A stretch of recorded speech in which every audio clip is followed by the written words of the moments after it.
नमस्कार साथियों, ये देखिए जितने भी एनपीएस पीड़ित साथी हैं उनके लिए एक अखबार की कटिंग जो कि हमारे मंत्री महोदय ने जो बयान दिया था और विधानसभा में प्रस्तुत किया है उसकी कॉपी लेके आया हूं। इसकी हेडिंग है, राज्य कर्मियों के लिए पुरानी पेंशन योजना नहीं होगी चालू।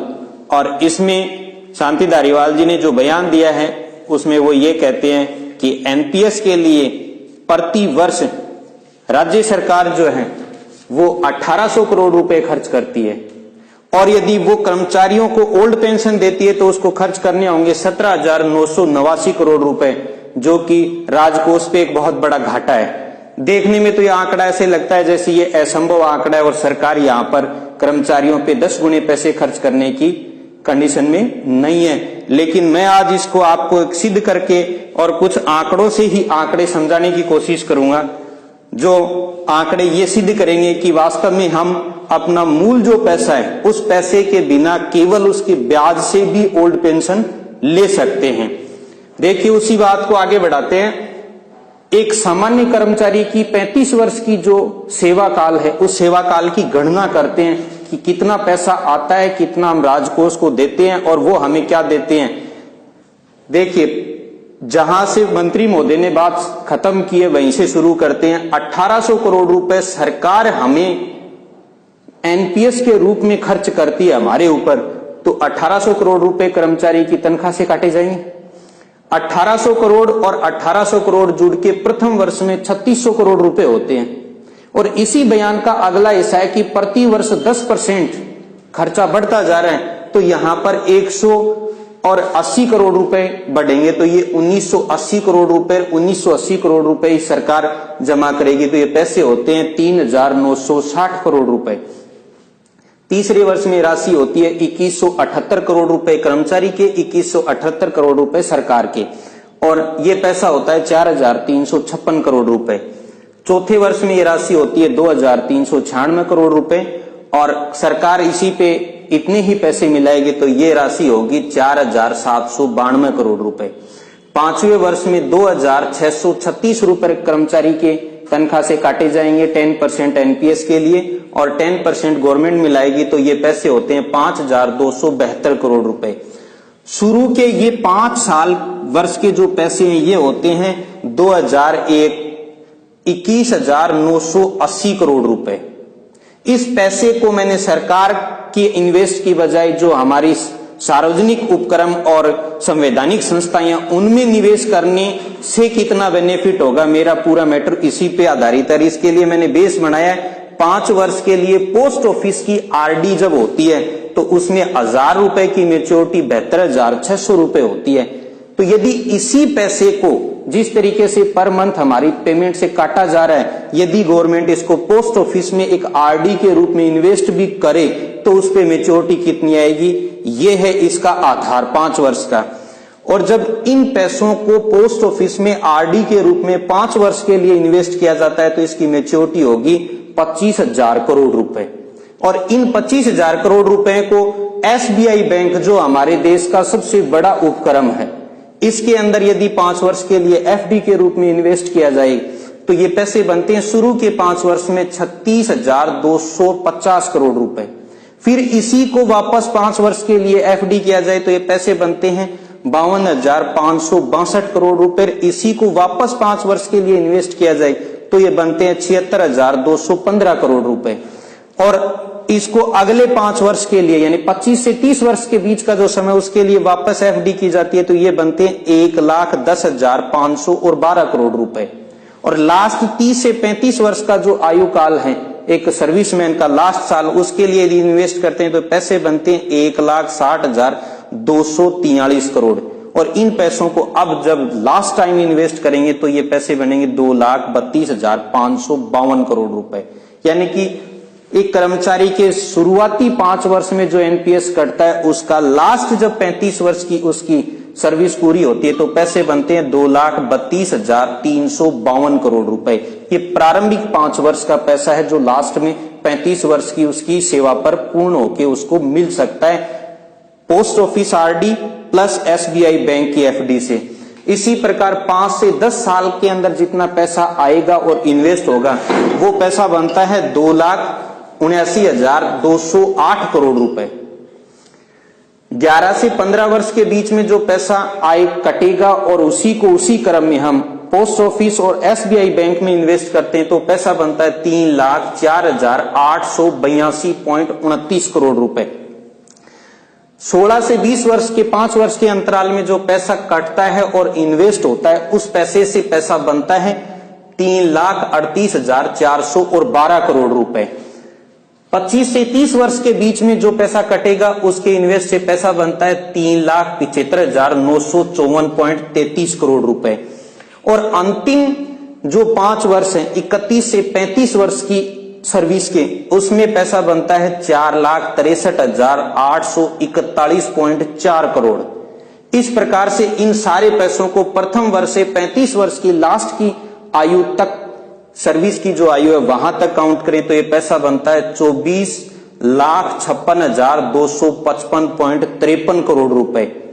और इस पैसे के अंदर यदि हम वर्तमान में अभी ताजा सरकार ने जो 10 से 14% किया है एनपीएस की कटौती में अपना हिस्सा यदि उसको मिलाएं, उस पैसे को मिलाएं तो ये पैसा 20% का है, ये 4% अतिरिक्त बढ़ाया तो इसी का 4% यदि यहां पर लेते हैं अपन तो ये 4,91,251.10 करोड़ रुपए होते हैं। इस प्रकार से इन दोनों राशियों को मिलाया जाए तो हमारी वर्तमान में सरकार जितना पैसा खर्च कर रही है एनपीएस कर्मियों पर वो पैसा बनता है 30 लाख करोड़ रुपए। और इसी पैसे में से कर्मचारियों को सेवानिवृत्ति के समय वो 60% पैसा रिटर्न करेगी तो 60% में पैसा बनता है 18 लाख करोड़ रुपए। तो शेष जो राशि सरकार के पास हमारी बचती है जमा पूंजी वो 12 लाख करोड़ रुपए होती है, जिसकी यदि एसबीआई बैंक में फिक्स डिपॉजिट की जाए तो प्रति वर्ष उसका ब्याज बनता है 84,732 करोड़ रुपए। ये हमारी पूंजी बचती है, उस पूंजी का ब्याज बचता है सरकार के पास।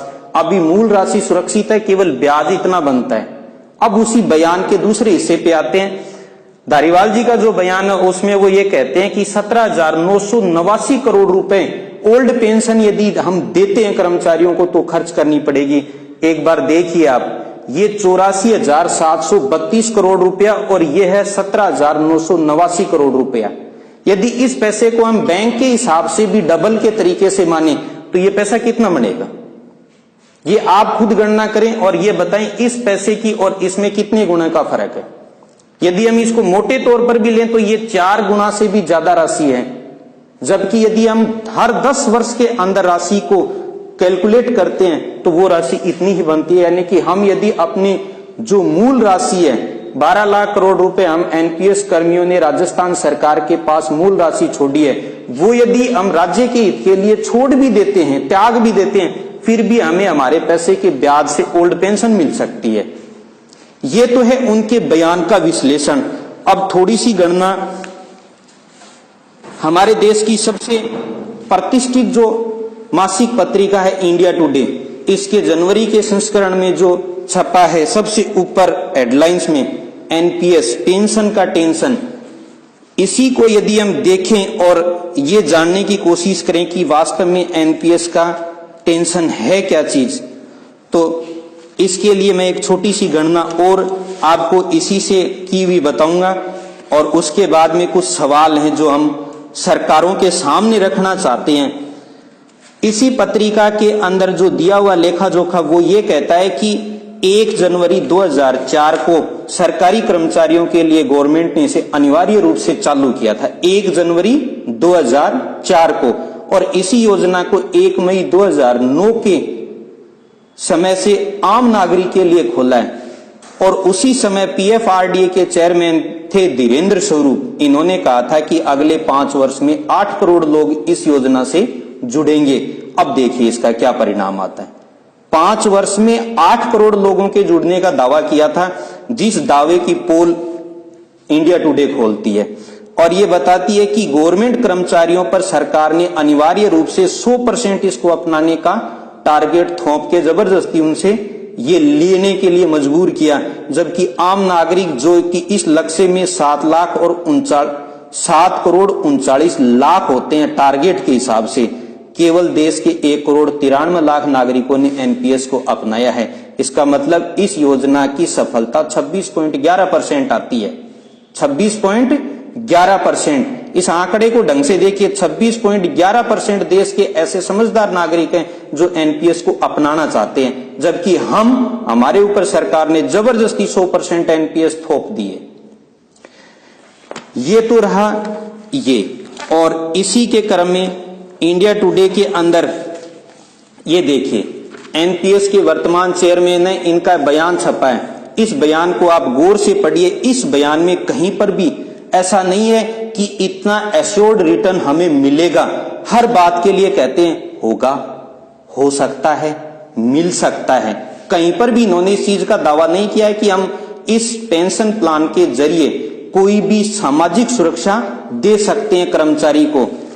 उसी कर्मचारी की बात कर रहे हैं जो 35 वर्ष तक अपने खून पसीने से सरकारी योजनाओं को सींचता है और सरकारी योजनाओं को जमीन पर उतारने का कार्य करता है। अब इसकी लास्ट लाइन को कोट करता हूं और आप फिर देखिए कर्मचारी की वास्तविक हालत, इस पैसे के अंतराल में क्या हालत है। इन्होंने लिखा है कि देश की सरकारें अगर नीयत साफ रखें तो नीतियों को दुरुस्त कर सामाजिक सुरक्षा, पेंशन होती है सामाजिक सुरक्षा, सामाजिक सुरक्षा के इस घेरे को तेजी से बड़ा किया जा सकता है। लेकिन राजनीति की अंगीठी पर तर्क को सेका गया है। इस कारण से समस्या विकराल होती जा रही है। यानी कि कहने का मतलब यह है कि हमारी जो पेंशन है, वो पेंशन हमारे लिए टेंशन है, लेकिन जो हमारे लिए नीति निर्धारक हैं उनके लिए एक राजनीतिक माहौल या राजनीतिक प्रश्न चिन्ह बन चुका है। ये तो थी एक कर्मचारी के पैसे की बंदरबांट। अब उसकी असली पीड़ा जो है, उस पीड़ा के रूप में मैं 3 प्रश्न ऐसे हैं जिन प्रश्नों को रखना चाहूंगा और उन प्रश्नों पर, ये प्रश्न मेरे दोनों ही लोगों से हैं, यानी कि राज्य सरकार से और केंद्र सरकार से, दोनों से ही एक विनम्र प्रश्न है जिसका मैं ये चाहता हूं कि शायद मेरे जनप्रतिनिधि मुझे इसका जवाब प्रोवाइड करवाएंगे। अब देखिए पहला प्रश्न क्या है। देश की दोनों राष्ट्रीय पार्टियां या दल ये साफ करें कि उन्हें देश की संवैधानिक संस्था आरबीआई, ये देखिए एसबीआई में पैसा निवेश किया, इसका मतलब वहां विश्वास आरबीआई का। देश की संवैधानिक संस्था आरबीआई पे विश्वास करती है या देश के सार्वजनिक उपक्रम पोस्ट ऑफिस पे, यानी कि देश के सार्वजनिक उपक्रम पोस्ट ऑफिस और संवैधानिक संस्था आरबीआई पे विश्वास करती है, या फिर एक मान्यता प्राप्त जुआगर शेयर बाजार और कॉरपोरेट सेक्टर पे विश्वास करती है। ये तो कम से कम देश की नीति निर्धारण करने वालों को, देश की जनता को बताना पड़ेगा कि वो किस पे विश्वास करती है, जुए पे या संवैधानिक संस्थाओं पे। दूसरा प्रश्न मेरा यह है कि जिन मेहनतकश कर्मचारियों का पैसा उनसे आवश्यकता पर वो निकासी नहीं कर सकते, एनपीएस में आवश्यकता अनुसार निकासी नहीं कर सकते, हिसाब नहीं मांग सकते और इच्छा अनुसार निवेश का अधिकार छीनकर, यानी कि हमारा जो पैसा है, जिस पैसे पे हमारा अधिकार है, हमने कमाया है, उस पैसे को डिफॉल्टर और सेल कंपनियों के अंदर निवेश करना कहां तक संवैधानिक रूप से उचित है। और यदि ये लगता है कि भाई ये पैसा गारंटेड हमें कुछ देगा, तो इसके लिए भी मेरे पास कुछ आंकड़े हैं। यूटीआई स्कैम हुआ था 1991 से 93 के बीच में। यहां पर जो हमारा पैसा, एनपीएस का पैसा यूटीआई म्यूचुअल फंड निवेश करता है, उसने 1000 करोड़ रुपए देश की एक प्रतिष्ठित कंपनी को दिए थे इन्वेस्टमेंट के लिए। नाम नहीं लूंगा यहां उस कंपनी का, आप चाहें तो यूटीआई स्कैम के नाम से गूगल पे सर्च कीजिए, कंपनी के नाम सही डिटेल आ जाएगी। 1000 करोड़ रुपए दिए, उस कंपनी ने 2 साल बाद में ये कह दिया कि आप, हमें घाटा हो गया, केवल 300 करोड़ रुपए बचे हैं आपके।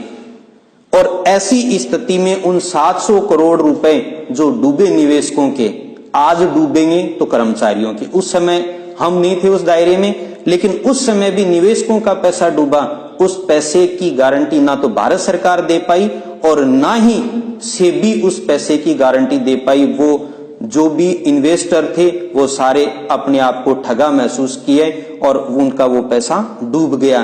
तो क्या सरकार हमें उसी भट्टी में झोंकना चाहती है? इसके बाद में एक बात जो मैं बार बार कहता हूं, मैंने पहले भी मेरे एक वीडियो में कही थी कि जुआ एक ऐसी चीज है, शेयर बाजार भी सफेद जुआ है।